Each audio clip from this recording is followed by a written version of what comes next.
This is the Zcode Sports Betting Podcast. Are you struggling to find success betting sports? Tired of empty promises and scams handicapping services? Wondering why Vegas sports books become richer and richer and how you can win on sports too? This podcast is what the sports investing industry truly needs. An insider look into proven, successful strategies. Zcode Podcast is your crash course in sports investing that destroys popular misconceptions and provides invaluable sports prediction analysis tools that you can download for free. We outline insider winning systems from experts that make a living through sports investing and explain how you can do it too. Armed with the best tools in the industry and a proper mindset, sustaining profits is easier than ever before. Welcome to Zcode Podcast. Hey guys, Jake here and welcome to another episode of our Zcode Sports Betting Podcast that will help you become a successful sports investor. We are trying our best to bring you the best of the best, the most inspiring guests who are here to share their message, their systems, and their picks with you in order to help you succeed. We take sports betting very seriously and treat it as a business, because if done right, there is tons of money to be made by professionally investing in sports. And you heard it right. I said investing in sports, not gambling on sports. Today I have a very special guest on our show. His name is Oldschool, and as the name suggests, he is one of Zcode's most experienced bettors. These days, as a retired man, Oldschool makes his fortune from trading sports. And I mean trading and not gambling. Without further ado, let's start with the first question. First of all, I'd like to thank you for taking part in our podcast. And could you give us a description of your background and what are your origins of your illustrious career in betting? Well, thank you, Jake. I'm privileged that you and Zcode have asked me to do this. Happy to participate. And I would say my career certainly started off as less than illustrious, but it started at a very early age. To give you a little background,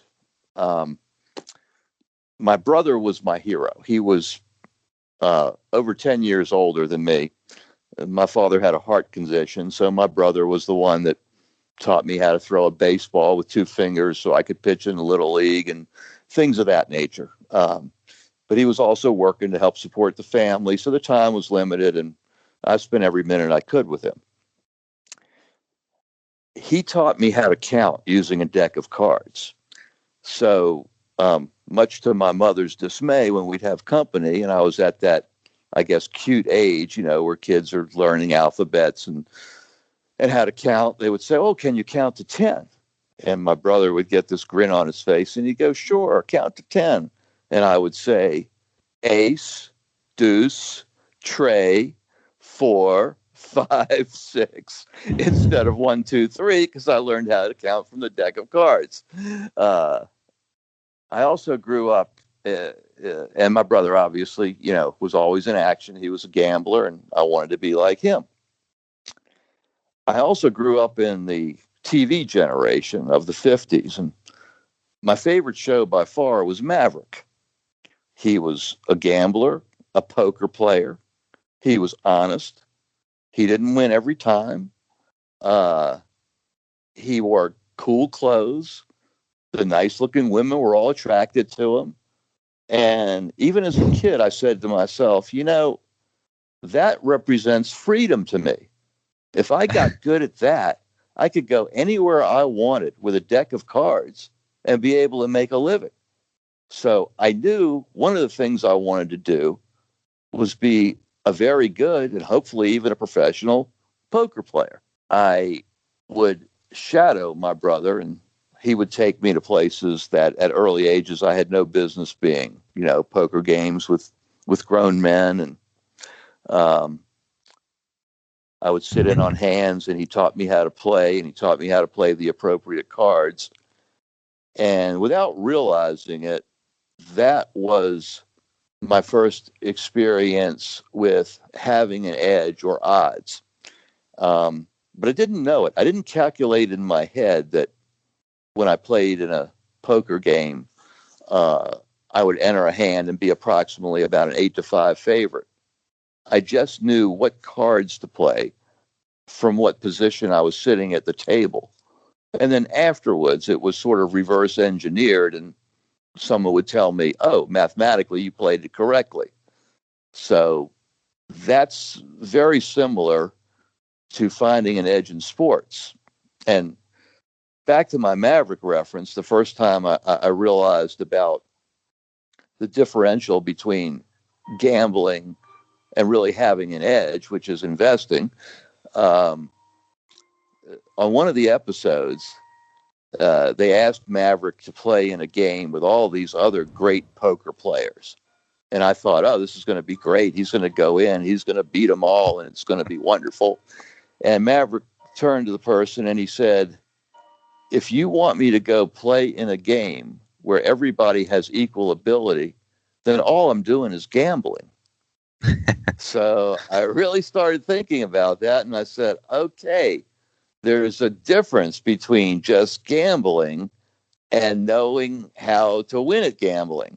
Now, I didn't use the words edge or probability or, but I was already thinking along those lines. So tell us, how old were you back then when you first started? Well, my father once told me, if you want someone not to believe you, just tell the truth.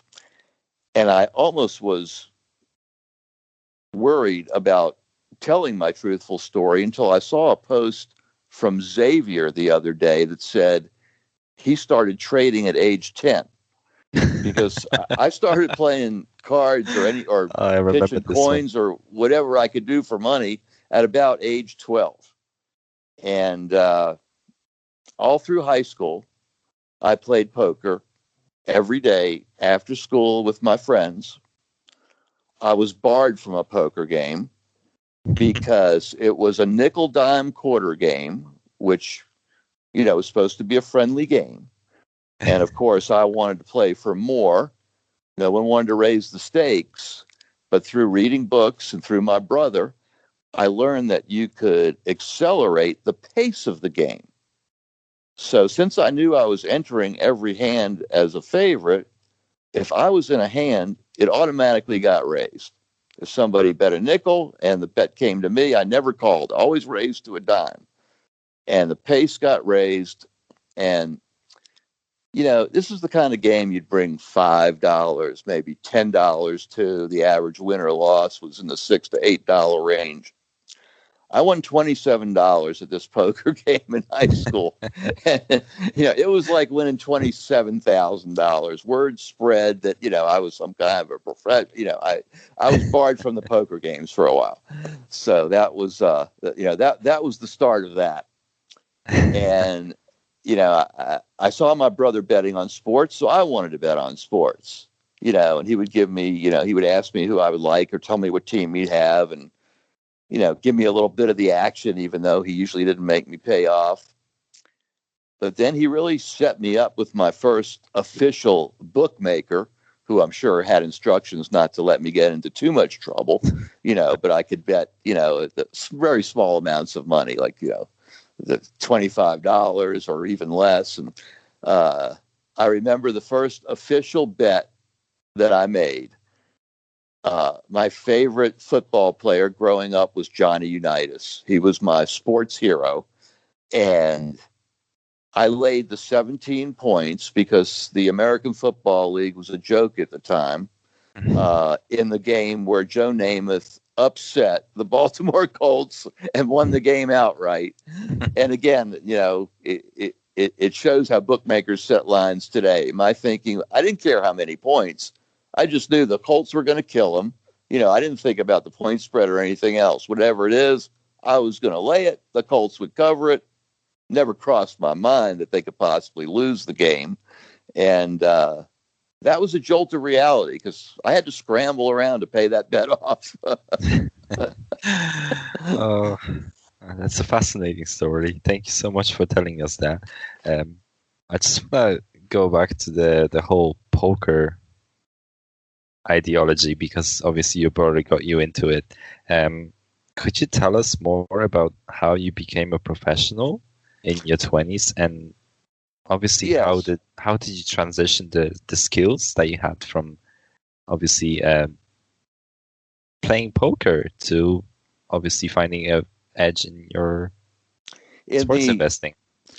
In the late 70s, early 80s, before Hold'em became the game that was advertised on TV, etc., Oh yeah, there were there were legalized poker clubs in California, and I had moved to LA. I loved the weather. I had a couple. I was, just in my 20s, my mid to late 20s, and life was great. I was living in a beautiful place, and I had a couple of small businesses in the resort areas, the Redondo Beach, Manhattan Beach area, that I had, created for myself. And being single, living in that atmosphere, it was great.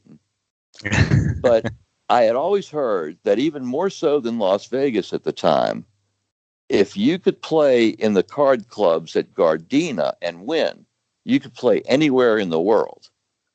And, I always had the attitude, there's a saying that if you shoot for the moon, you may land on the roof.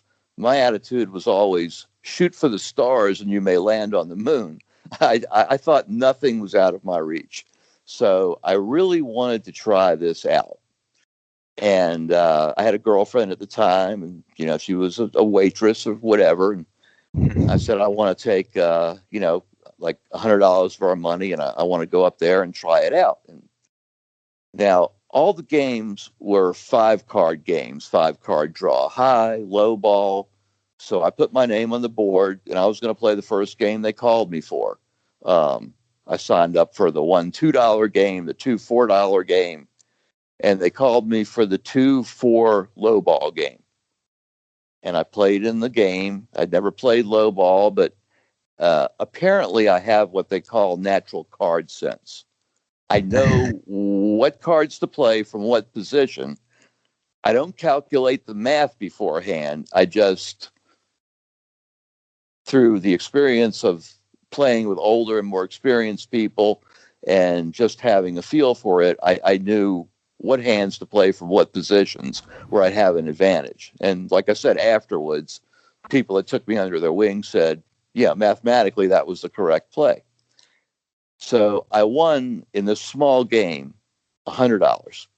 And I came home and I was thrilled. And I said, I don't know if I just got lucky tonight, but I went to Gardena and I won $100. And, I said, I've got to find out if I just got lucky or if I really, so I started going back, almost every night. And I was winning almost every night. Oh, wow. And then one day, it was the El Dorado Club. And it was very interesting because Telly Savalas, Kojak, was a silent partner. Every once in a while, he'd come by wearing a cape, and it was very dramatic. And, you ran into all kinds of interesting people there. The jockey, Willie Shoemaker, used to play up the street at the Horseshoe Club, and God bless him, he never met a hand he didn't like. He played everything. Good poker playing is a lot like good investing. There's a lot of work. A lot of it's boring. A good poker player will probably throw away 90% of the hands dealt to him. A pro probably throws away 95% of the hands. So one day, the son's owner of the club came to me and he said, we would like you to play here as a professional. They collected from each player, depending on the size of the game, every half hour, a fee. And that's how they made their money. Mm-hmm. And unlike Vegas, where you were just a shill to fill in the seat, you would fold your cards every hand. In Gardena, I had to put together $2,000 until they got to know me, because they didn't want people to just take the job and then go broke. So I had to put $2,000 in a bank and ran around and we put our money together, and a lot of my friends put their money together. They had confidence in me. And I said, okay, I'm working for the club. I'm officially a professional poker player. And this was, like I said, late 70s, early 80s. They would send me a check every week for $450. I would play with my own money, take my own losses, keep my winnings, But, that was a nice paycheck at the time. And I was required to play any game from 3-6 up to 10-20 that they called me to. And I did very well at this, but people, and one advantage I had was I've always looked much younger than I am. I was carded, in bars up until I was in my 40s. So, they see this young kid. Lucky man. Yeah, it's my mother's gene. She lived 101. Oh, wow. So, anyway, the problem there was that just because someone calls you a pro, people automatically didn't like that game because they assumed a pro would only be playing the best cards and, not giving them much action, which was pretty true. So then they came to me with a different proposition because they could see that even though I wasn't required to, I was playing in games above the level. I was playing in the 15-30 game, and they said, "Would you like to be a silent prop?" I said, "What's that?" And they said, "Don't come to the club for a while. Everybody knows you as the nice kid that owns the T-shirt shop and this and that. You come in, every night, make it a different time, but usually like around when you'd close your store or whatever. Come in around 6 o'clock, work for about 4 hours, but you have to play up to the 15-30 game. And, we're not going to call you. If anybody asks you, do you work for the club? You have to look them right in the eye and say no, because people don't like to play with the pros." But they raised my paycheck to $650 a week. And if I found a game that I liked, as long as it was a minimum of the 5-10 game, then I was allowed to stay and play in that game. Well, that wasn't a problem because I was always either in the 15-30 game or what they call the 20-40 raised blind game, which was kind of a forerunner of Hold'em. The cards were dealt and there was an automatic bet made to the left of the dealer for $20 and then an automatic raised bet, a second blind of $40. So it was a pretty hefty game. But this is where my girlfriend understood better than I did probabilities without breaking it down to math. This was the deal she made with me when I said, "I really want to work for this club. This is my dream since I was a child. I could be a professional poker player." And she thought, she had a lot of confidence in me, and she thought I was a lot smarter than I probably was in many areas. And she said, "Here's the deal. I'll continue to work as a waitress. I'll help support us. I know you can do this. I've seen you play with grown men. You're a great poker player. You're playing against other people. I'll do this on one condition." I said, "What's that?" She said, "You can't gamble." Because I always got myself in trouble with bookmakers because they'd give you a credit line and I'd play for money that I had no business playing for. You all of a sudden you start out at $25 and you get on a good run and then you're betting 100 and then you call in a nickel, which was 500. And then, 1 week you get lucky and you win a few $1,000 and you think, "Oh my God, I can retire by the time I'm 30. This is easy." But then reality sets in. So I was always scrambling around. I was always in trouble with a bookmaker. But she understood at that early age the difference between me playing poker, where I would be better than the other people because I would have an edge, an EV, an expected value, what we all look for in sports investing, as opposed to betting on sports where I didn't and I always lost. So I made that deal with her.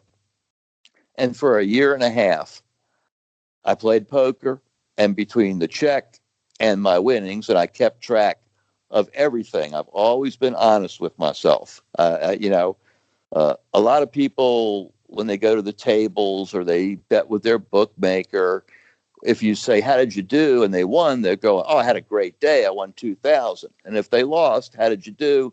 "I broke even." Not me. I was like, "How did your trip go to Atlantic City?" "I got killed. I lost 18,000. I never kidded myself because I always wanted to know how I was doing. And I kept good records in my poker, and everything went great. And we paid all our bills and all our expenses, and lived the life that a nice life that you live in your 20s off of my poker earnings. And then something terrible happened. Oh, The pros, they took me under their wing. They liked me because I was young and I was polite. And it's amazing how much people like you if you just don't act like a jerk in an atmosphere where there's a lot of jerks. So I was just a nice guy. I was a nice kid. Everybody liked me. They wanted to see me do well. They taught me stuff. They taught me how to look for people that were playing partners, and they just really helped me. And all the pros, they invited me to do something, about 4 of them, something called potting out. And this means that when you won a pot, you would take 10% of it and you would put it on the back line. And we said when we had enough money to have $2,500, because there were 5 of us, we would bet it on a football game, because that would be $500 for each of us. so this is the transition that we take from. Oh yeah, here's where things went south. All right. So we got to the 2,500 and we bet it on a football game, and the worst possible thing could have happened to me. I won.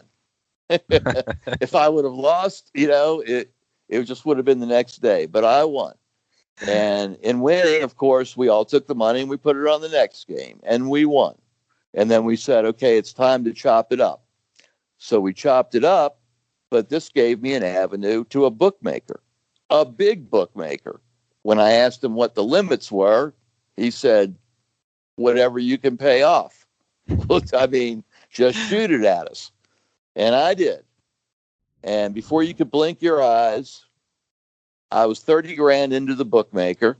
I couldn't possibly, earn that much at the poker tables.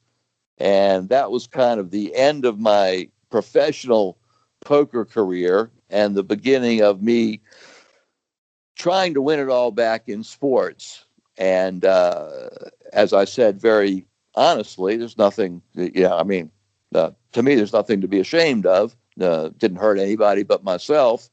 Over my, as you put it, illustrious gambling career, I lost hundreds of thousands of dollars before I started to understand that long term, I was never going to win at this. And I had to take a different perspective on it. Now, in the interim, I was very fortunate. I had to come back from the West Coast when my dad died, and I had a great opportunity with a fantastic group. It's I would call them the Zcode of commercial real estate, just the best of the best. And they invited me in, and I had a wonderful 30-year career and made a boatload of money. But the money I made always eventually went to sports betting. I guess you could say I was basically, in that area, a degenerate gambler. I just wanted the action. The other side of the coin, however, was I got to live the type of life that I really couldn't afford. I had a $25,000 credit line. I was flying to the Bahamas or Atlantic City, or Vegas would invite me out and they'd pay for a first class ticket. I was invited to all the big events, the fights, so that had some value. I met some good people. And of course I did have my great days where I'd come back with fantastic stories. I'd, had a $30,000 run on the crap table or whatever. But, over time, the expected value is with the casino. As we all know, odds work over time. And that's what I tried to explain in one of my posts when someone asked me, what does it take to become an expert? I was explaining odds and probabilities, and that, if you went to Las Vegas and you bet $5,000 on, let's say, one hand of blackjack, win or lose, all you're going to get comped to is a cup of coffee or the cocktail you ordered at the table. If you took the same $5,000 and spread it out over the weekend and just played at a little $25 table and gave them about 3 hours worth of action a day, you'd get a free room and free meals for the entire weekend. Now, why is that? Because probabilities work over time. And when you have EV, when you have expected value, it's over infinity. So the longer you play, the more advantage for the person with the edge. And that's why they wanted the time from you. The very simple example I always use when I try to explain probabilities is if I put 3 marbles in a cup, Jake, 2 of them are black, 1 of them's white, and I tell you that every time you pull out the white marble, I'll give you $100, but every time you pull out the black marble, you give me $100, you might get lucky. You might pull that white marble out even the first 10 times in a row. But I think you'd agree if we did this for an hour a day, every day for a year, I'd own your house in about a month because the odds are 2-1 in my favor. So, that's what sports investing is all about. You have to look at long term, and that's what's always preached on the site because that's what's correct. And it's just math. It's just math. This is sort of the logic that Zcode is trying to push as well, the long-term ideology that, you can't just make money overnight, but you have to really put your head into it and sort of think of it as a long-term ideology. That's how I run my system personally as well. I think of it as a 1 year, 12 months system rather than a month system where we're going to make shit ton of money in the first month and then, whatever's going to happen next 11 months, whatever. But it's all about the 12 months. We can lose money in the first month, but then we can make money in the next 11 months. And that's exactly where I agree with you because you just can't make money overnight. It's all about... Absolutely. And I didn't mean to interrupt you there, but you just made me think of another perfect analogy I use. And that obviously is the stock market. If you own shares of Google, you're not watching the scroll every day. It might go up a little, it might go down, but at the end of the year, you're going to get a good yield. Now, if you try to be a day trader or what I equate to a gambler, and, you're trying to make a killing overnight, with a penny stock or whatever it is, or futures or, then you're looking at that screen, every single scroll. Oh my God, it's up 2 points. What do I do now? Do I sell? Do I buy more? Do I do this?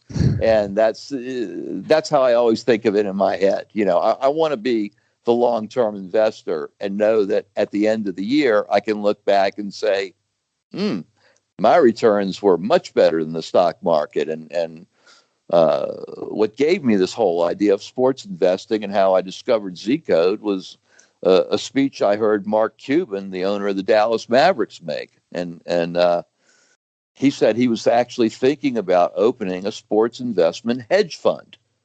He said there's more public knowledge out there about sports than there ever will be about the stock market. What's the stock market about? You try to find your expected value. So you say, if I buy this stock, is it going to be worth more down the road? But there's so many things about the company that you don't know, and the board of directors and the decisions they're making. But if you want to do the same thing in baseball, for example, it's public knowledge. You know who the roster is every day. You know who the injuries are every day. All the information is there if you know how to use it appropriately. And that's when I started thinking about sports as a long-term, legitimate investment tool.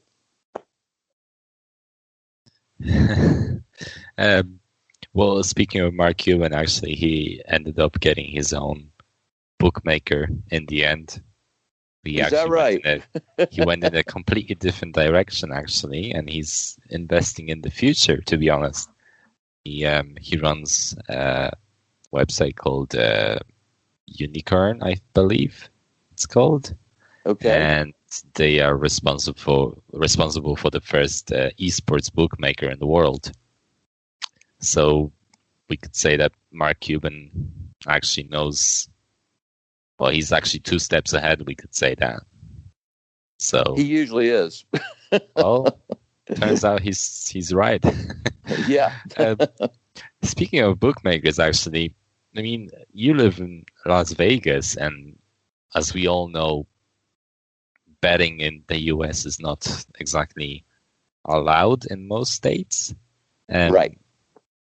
I would you say overall are U.S. bettors spoiled for choice, or do you think it becomes as a privilege to live in Las Vegas as you do? It's interesting. There's an upside and a downside, and of course, you try to find the balance. I'm going to digress a little bit, if I may, to tell you an interesting story, because I know part of what we're going to talk about is how the gaming industry has changed over my career in it. And, you know, we always talk about be patient. And I love Brendan's quote, just because there's action doesn't mean there has to be action. Well, it's a lot easier living in Las Vegas not to bet on a game. I mean, if I want action, I can drive 3 minutes away and be at a casino and have all the action I want, doing whatever I want. But when you live on the East Coast and you're thriving for action, let me tell you, I knew more about the University of New Mexico basketball team than people in New Mexico, because it was one of the few games that started around 8:30 their time, which was 11:30 my time. That means I got to stay up and watch a game till 2:00 in the morning. And I learned about the pit and that it was one of the most difficult places to play, like Duke's Cameron Indoor Stadium. And, it's Sunday night or Monday night if it's football season, and you got nothing to bet on for the rest of the week. So you just try to cram it all in there because, you make an excuse to feel like you have an edge, even if you don't. So that's one nice thing about living in Vegas. I have this crazy idea that people with gambling problems should be sentenced to live in Las Vegas for a year, because you can't live here and gamble. I mean, you can only do it recreationally. I still love to gamble, but I keep it in a separate category from my investing.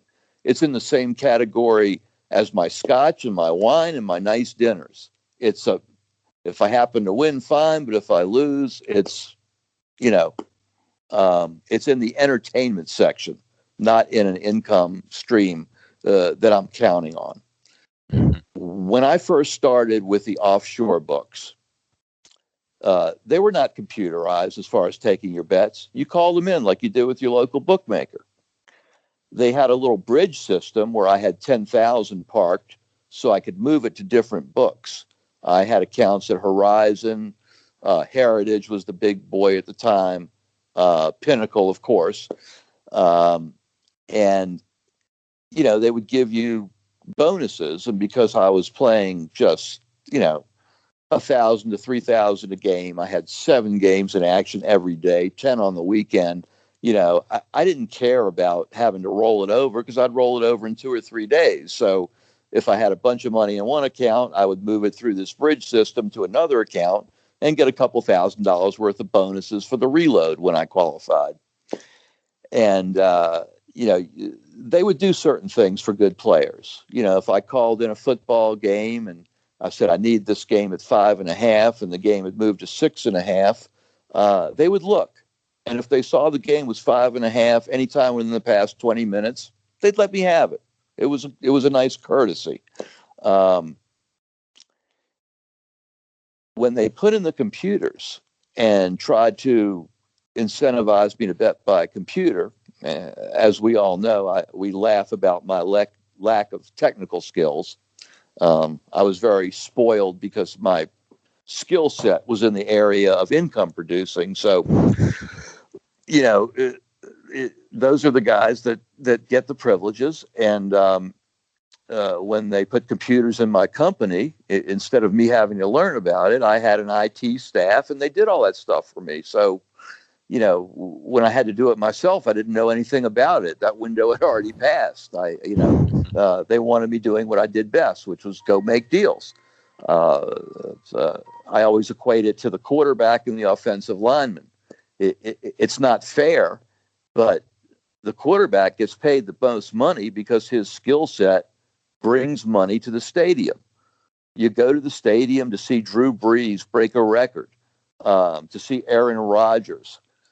You don't go to the stadium to say, I wonder how many blocks the right guard's going to make today, But that right guard, he's getting beat up every single play. He's getting murdered. He doesn't make anything near what the quarterback makes. No one knows his name. And it's not that his position isn't very important. The accountants, the IT guys, all their positions were very important. I just happened to be in the right area. So I'm behind in technology, and I didn't want to use the computers, and they incentivized me. They said, listen, how about if we drop juice on baseball from a 10-cent line to a 6-cent line? And how about if we drop juice on basketball and football from a 10-cent line to a 7 or an 8-cent line? Would you try it out at least then? I said, sure. That's when I started using the computers. But you used to just call it in. As far as living in Vegas, back to your original question, if you look at Brendan and Bear, they correctly will say that the Vegas books are square books. The sharp money is betted on the offshore books at the pinnacles of the world, and they set the lines and they eventually drift down to Vegas. Sometimes it works to my advantage because sometimes the smaller places are slow to change a line, and maybe it's switched in a direction that's favorable towards you, and I can still catch that line. The other advantage to using Vegas books is, I'm a people person. So I go and I get to know people. I know people that work at the sports book. And eventually I make sure I get to know the sports book directors. And, so I kind of find out things. I find out who's doing well. And I find out, who the sharps are and where their money is. And, it's, a cocktail here and being nice there. It gets you advantages. So obviously the answer is you want to have multiple books. It's great to have those connections, but you want to have as many outs as possible to shop for the best lines. And one of the bigger disadvantages in Vegas, and this is something that never came into play until I joined Zcode, was live betting. Live betting is usually very limited in the Vegas books. But I've always been a big fan of, some people call it arbitrage. I call it middling. I love it when I'm laying 3 points on a game and I'm catching, 8 points back on the other side. All I can do is lose juice. I have to win one way, but assuming you're laying 10% juice on each side, the book is basically laying me 20-1 that I can't hit it in the middle. Now, obviously, for different sports, you have different key numbers you look for, etc. But I only used to be able to set those up at halftime. Now, with live betting, you can look for your numbers at any point during the game. The juice may be a little prohibitive, so you have to always know what your margins are. That's one of the discussions that Luca and Dan and some others and I are having on the wall right now. Posting your win-loss rate is irrelevant if you're not posting your average odds. If you've got a win-loss rate of 65%, it sounds fantastic. unless your average odds are 2-1 and you're losing money. So, we would like to see things tightened up in that area a little bit, especially for the newer members that look at some statistics that on the surface look very powerful, but when you peek behind the curtain, you go, well, wait a second, this really isn't what it appears to be. Again, in that spirit of Zcode transparency. And that's one of the things I love the most about the site. And I totally understand what you're saying about the odds. I mean, I remember there was a trend maybe 4 or 5 years ago when people were really huge believers of betting on really short odds, maybe like minus 400 for American odds, and that would be about 125. So if you bet $1,000, it's about $250 of profit. I mean, obviously you're risking $1,000 on that particular line, and it's a big risk for a small amount of money you can actually make from this specific bet, and you have to make at least 4 bets in order to make that $1,000 back. Right. So, I mean, there was a trend. Obviously, you have a very high win ratio for short odds like this, and it would come down to about 95%, which is fantastic if you're talking about sports investing. 95% win ratio, but are you actually making money in that case? Which is the question we can ask. Some people can actually make money from that, but some people cannot. And yes, it's all related to the odds, right? Exactly, and I completely agree. I mean, you have to show your odds, otherwise, there's no real. It's meaningless without that. Exactly. Yeah, it's so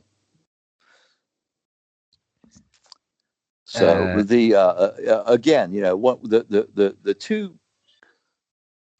things that there's a lot of things that attracted me to Zcode, but the two things I really liked were the transparency, the way it was originally rolled out on Facebook, and they did everything in front of everybody, just like you do with your live sessions. Again, it amazes me that that you can do that. I mean, that's just I can't tell you how impressed I am with that. Not to mention your results; they're off the charts, Jake. But I felt like I was going to a site where, when I read the statistics, whether they were from an expert or a system that was built by Zcode or a system that was built by the expert, that Zcode's moderators were so diligent and the wall was so diligent in policing itself that I could pretty much take what I saw as gospel. There were no fake numbers, there were no fake claims, there were no games of the century, there were no locks, there was none of that nonsense. And that's what I was looking for. And that's what I try to do to ensure that Zcode keeps that level of integrity that makes it head and shoulders above any other sports forum or investing site that I'm familiar with anyway. Yeah, I think that's what and no, I don't work for Zcode. They're not sending me a paycheck. This is unsolicited. I think that's what they were trying to eliminate in the first place. It's not easy as a business to eliminate this sort of make money quickly ideology. So as you said, it's bullshit. It's not something that you can do. I mean, you can get lucky sometimes. It's like doing a scratch card and then winning all of a sudden $20,000, but it's very rare. It comes down to maybe 0.1%. You've got it. over time, that it doesn't seem like much, to the average person, but over time, all of us know what a 0.1% means over time. A ton of money. The difference between winning and losing. Investor, it's different. As a sports investor, you have a much higher chance because you're actually thinking about long-term ideology, and you have much higher possibilities of winning money long-term. than a person who's going to put $2 on a scratch card. And that's where I want to move on to the next question, because you've talked about, sports betting in Las Vegas, but I want to talk to you about the baseball betting, which is what you specialize in. And to my understanding, in the 50s, you have hypothetically, and I'm going to quote and unquote, deconstructed baseball, as you disagreed on so many levels with the sports basics.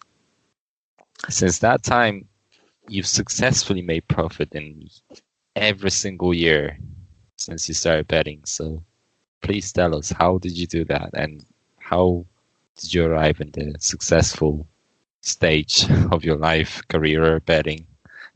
Okay. When I was in my 50s and obviously well into my career and had done pretty well, I was talking about, my gambling, and I noticed that, in sort of keeping track of how I did, I noticed the one common denominator is that I seemed to do well in baseball. Now, I didn't know if that's because it was money lines as opposed to spreads, if it was because I just loved it or whatever it may be. And I was talking to one of my business mentors about this, and he said, let me ask you a question. Why are you always going to other people and looking for sports service? Why do you think they know more than you do? And I had read every book written on how to handicap baseball. And there were certain rules that were handed down by Moses, apparently, that you never bet a game until a pitcher's been to the mound 3 times and things of that nature. And I said, I just disagree with that. And since it's my money and I can finally afford it, I'm going to lose my money on my theories. And my theory was baseball was becoming much more specialized. 90 to 95% of the game was handicapped on the starting pitcher.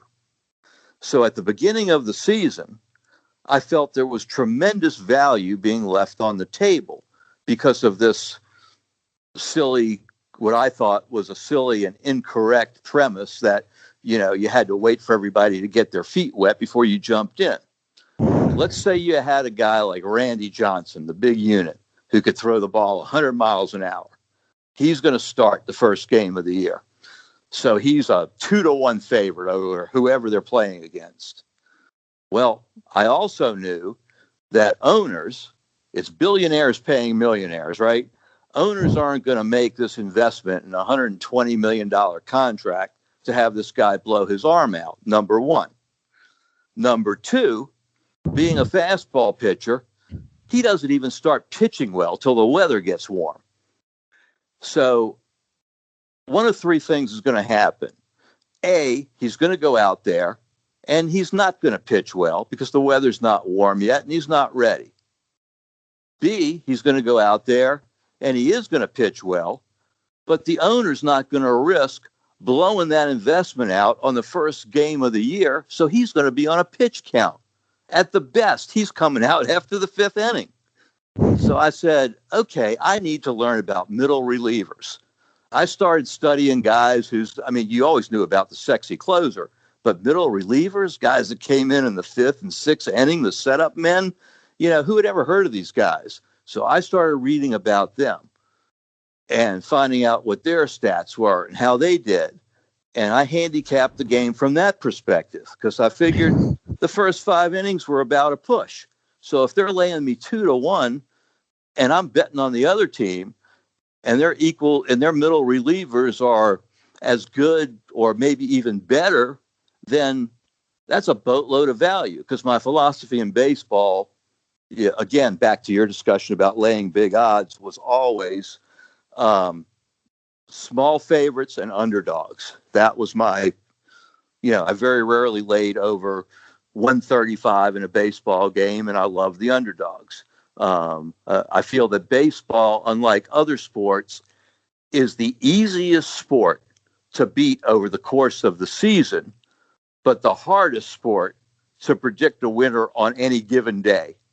You don't know if that pitcher had an argument with his wife last night, if if he caught his hangnail on something, anything. We've all seen it.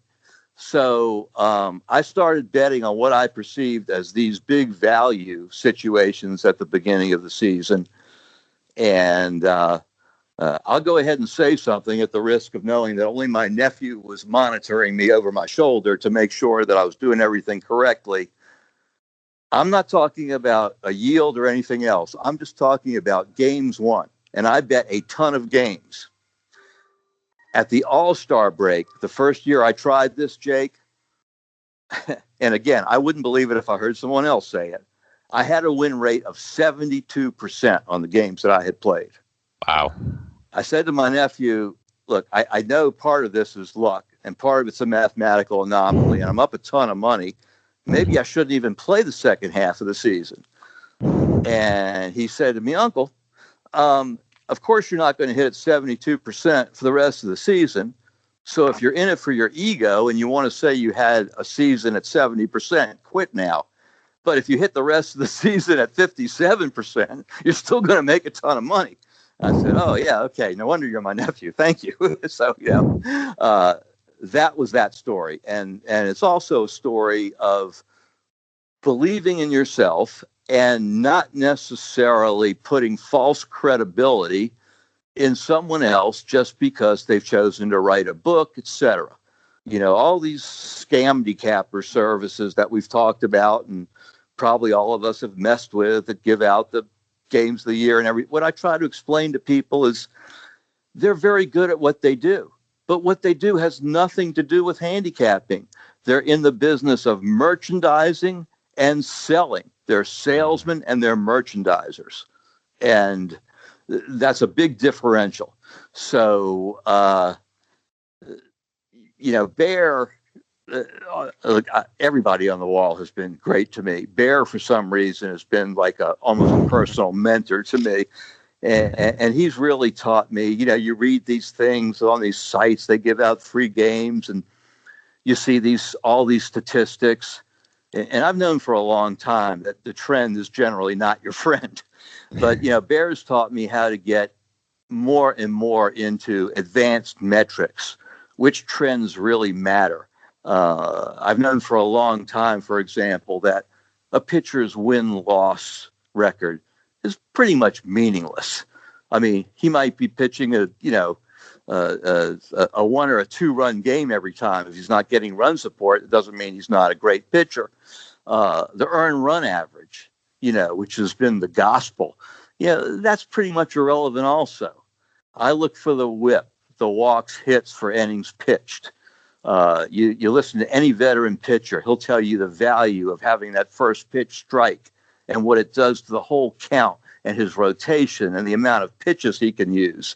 So those were just a few of the tools I used in the subjective part of the baseball progressions and in my flat handicapping of baseball also. Thank you for listening to Zcode Sports Betting Podcast. I hope you enjoyed the show today. Remember to go to iTunes and post your comment and topic suggestion for the next episode. We love to hear from you. See you on the next show. Have a fantastic day.